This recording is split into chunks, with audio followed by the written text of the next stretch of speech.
खुद ही को कर बुलंद इतना कि खुदा खुद पूछे बता तेरी रज़ा क्या।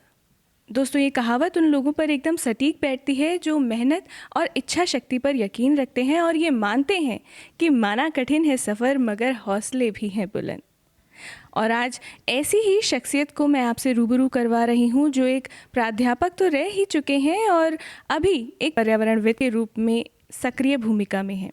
साथ ही सरल जीवन और नमोन्मेष के बीच संतुलन की बात करते हैं। हम बात कर रहे हैं हेस्को के संस्थापक और पद्मश्री व पद्म भूषण से सम्मानित डॉक्टर अनिल प्रकाश जोशी जी की।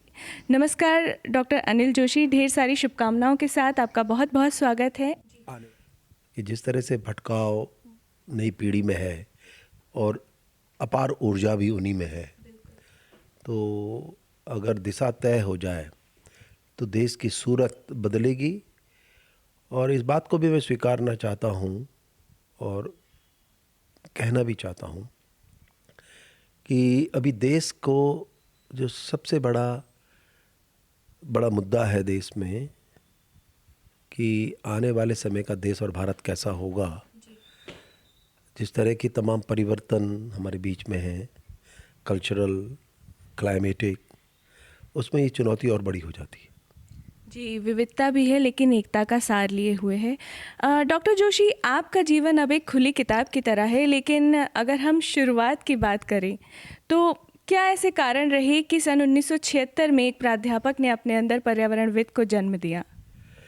देखिए, मैं गांव में पैदा हुआ हूं और प्रकृति ही में मैं पलार बड़ा हुआ। मैंने वनों को नज़दीक देखा, धारों को, गाढ़ गधेरों को, नदियों को, और बचपन इन्हीं सब के बीच में जब पलता हो तो वही आप फिर रचता भी है और फिर वही आप रचते भी हैं।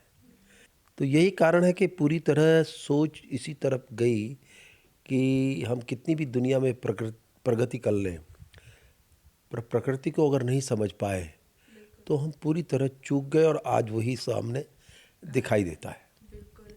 और जब हम लीक से हटकर कुछ करने का सोचते हैं तो बहुत सारी चुनौतियां हमारे सामने होती हैं, खासकर आर्थिक चुनौती। मतलब उस समय एक सरकारी नौकरी छोड़कर एक अलग करना, कुछ अलग करना, समाज के लिए कुछ अलग करना, समाज को साथ लेकर कुछ अलग करना, ये ख्याल आपको कहीं कहीं आपको ऐसा नहीं लगा कि इस पर सोचना चाहिए, इस पर काम करना चाहिए, और अगर आर्थिक चुनौती मुझे अगर मिलेगी तो मैं कैसे उससे कैसे कोप अप करूँगा?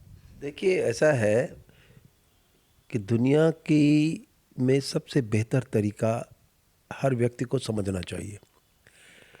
एक शब्द है प्रबंधन।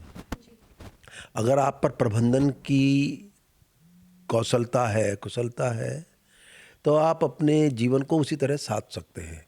साथ में होनी चाहिए मजबूत इच्छा शक्ति। तो इन दोनों ने ये मुझे अवसर दिया इस समझने कि मैंने ये बड़ा निर्णय जब नौकरी छोड़ने का किया, तब तक मैं 20 साल नौकरी को कर चुका था। और जब मैंने ये करता तो मेरा एक पेंशन मेरी अपनी आर्थिक साधन के रूप में थी, क्योंकि ग्लोबलाइजेशन को मैं बहुत ज़्यादा विलासिता की दृष्टि से भी देखता हूँ कि आपने प्रोडक्ट बनाए, आप दूसरे देशों पे चिपकाना चाहते हैं। इसलिए ग्लोबलाइजेशन से पहले लोकलाइजेशन होना चाहिए कि आप लोकली कितने सक्षम हैं अपनी तमाम तरह की आवश्यकताओं की पूर्ति के लिए। दूर मत जाइए, कोरोना वायरस ये ग्लोबलाइजेशन की ही कृपा है। हवाई जहाज़ नहीं होते तो चाइना से दुनिया भर में कहीं कोरोना वायरस नहीं जाता।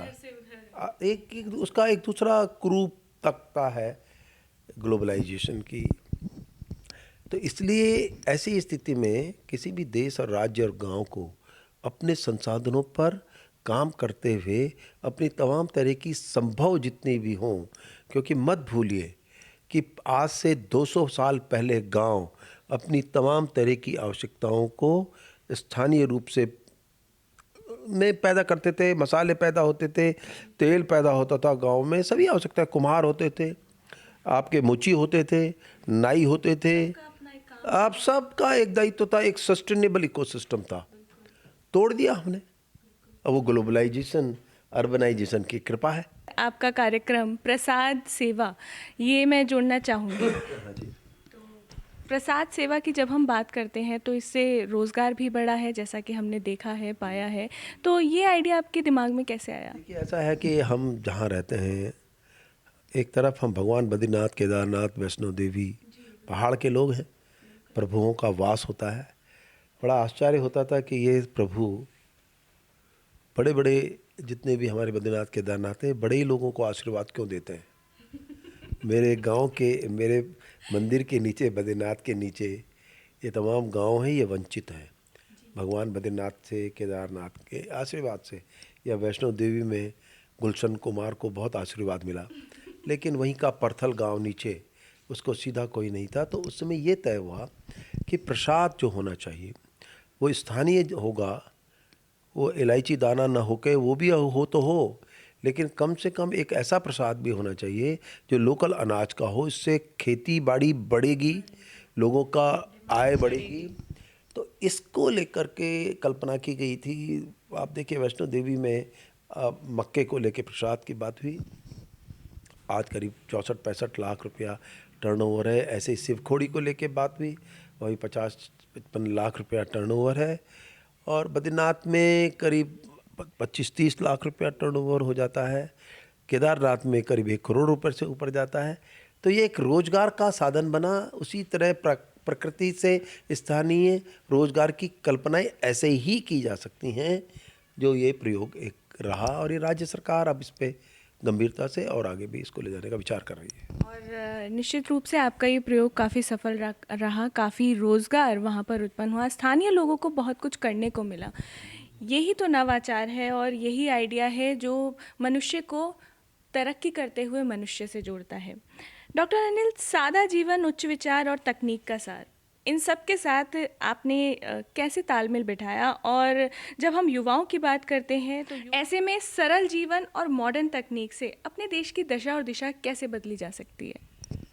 देखिए, मैं इस बात को ऐसे कह सकता हूँ युवाओं में जोश खरोश तो होता ही है जी। और उनका झुकाव ज़्यादा उन चीज़ों पर होता है जो उन्हें कहीं उनके ग्लैमर से जुड़ा हो, द ग्लैमर। लेकिन मैं उसी ग्लैमर को डिफ़ाइन करना चाहता हूँ युवाओं के लिए। मैं उनसे कहना चाहता हूँ कि क्यों पेरिस से ही चल के फैशन आए, अमेरिका से ही क्यों चले फैशन। आप उस देश में रहते हैं कि जहाँ इतनी भाषाएं बोली जाती हैं, इतने तरह के क्लाइमेटिक जोन हैं, पहनावे अलग अलग हैं, पूरे परिवेश अलग हैं। इन्हीं के बीच में से अपने लिए अपनी तरह की चीज़ खोजो, उसे ही ग्लैमर बनाओ।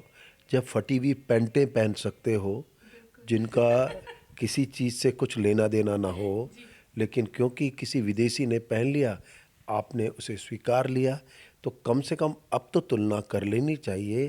जब फटे हुए कपड़े का फैशन चलता है तो हम तो उस देश में रहते हैं जहाँ कपड़े अपने तरीके के अनोखे हैं, हमारे पहनावे दुनिया में लोग सम्मान करते हैं। इसी रास्ते अगर खोजेंगे तो एक वो हिस्सा हमारा पूरा होता है।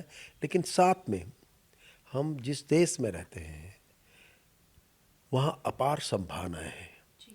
हम नौकरियों के लिए जो पागल हुए फिरते हैं, उसे अगर एक तरफा रखने की हिम्मत जुटा सकें युवा और अपने ही प्रयोग करें, अपने रोज़गार खड़े करें।